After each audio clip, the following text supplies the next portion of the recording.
মাটি দূষণ কিন্তু হবে না, কারণ ওইটা খুব দেখ আমরা গোবর সার দিই কিনা, গোবরের পায়খানা ছাগল না দিই, আমরা তো দিই, ঠিক তেমনি মানুষের পায়খানাও যদি অনেকদিন রেখে দিস না, ওটা একেবারে দারুণ ভাবে সার হবে।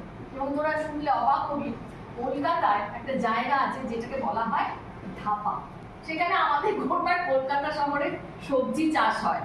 আর সেই যে সারটা কোথা থেকে আসে, গোটা কলকাতা শহরের সব পায়খানার যে মল মূত্র সেইগুলো গিয়ে ওরা ওখানে সারটা তৈরি হয়, সেই সারের উপরে আমাদের সবজি চাষ হয়।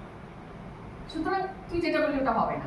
আর একটা বল, একটা বড় জন্তু আছে বল, যেটা সাপকাঠির মতনই, সাপ তো রাস্তা দিয়ে চলে, আর একটা বড় জন্তু আছে যে পায়খানা বাথরুম করতে গেলেই মারে, কে সে?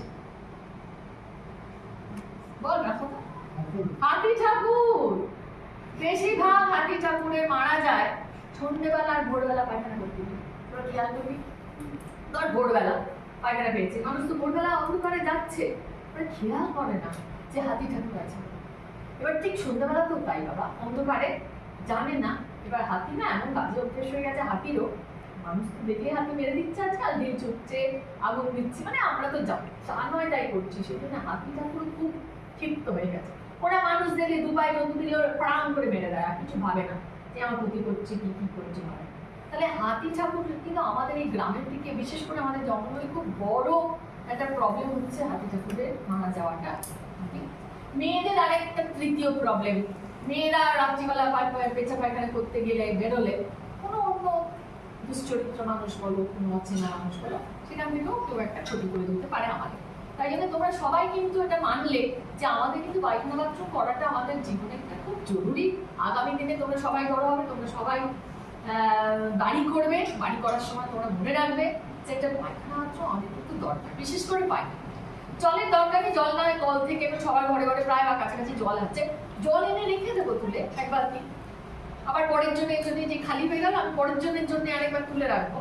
তাহলে জলে যে সবসময় রানিং ওয়াটার, যেটা একেবারে জল যদি আমাদের যায় দেখছো সব বাথরুমের কল আছে, একটা খুললেই জল আসে, সেই ব্যবস্থা থাকতে পারলে তো খুবই ভালো হয়।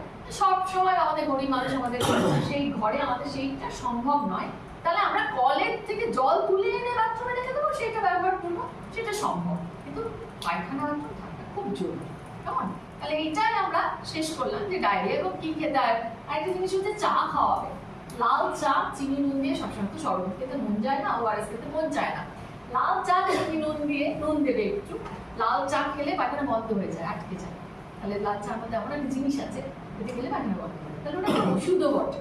তাহলে লাল চা চিনি নুন দিয়ে বাচ্চারা খেতে পছন্দ করবে।